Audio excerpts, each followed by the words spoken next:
Hello guys, welcome to everyone. हाजिर हुए हैं आपकी खिदमत में महकमा मौसमियात की ताज़ा तरीन अपडेट के साथ।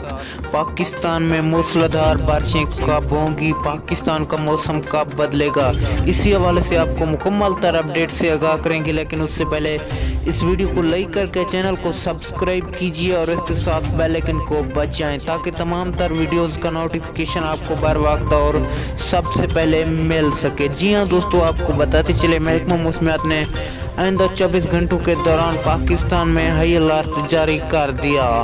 महकमा मौसमियात के मुताबिक पाकिस्तान में बारिशों का एक नया सिलसिला दाखिल होगा जो कि पाकिस्तान के मुख्तलिफ इलाकों में बारिशें बरसाएगा। ख़ास तौर पर जनूबी पंजाब में भी बारिशें होंगी और सिंध के कुछ इलाकों में बारिशें होंगी। नवाबशाह, ठट्ठा और इससे मुल्का इलाकों में बारिशें होंगी। इसी को मद्देनजर रखते हुए महकमा मौसमियात ने आइंदा 48 घंटों के दौरान मौसम की बड़ी तब्दीली का ऐलान कर दिया।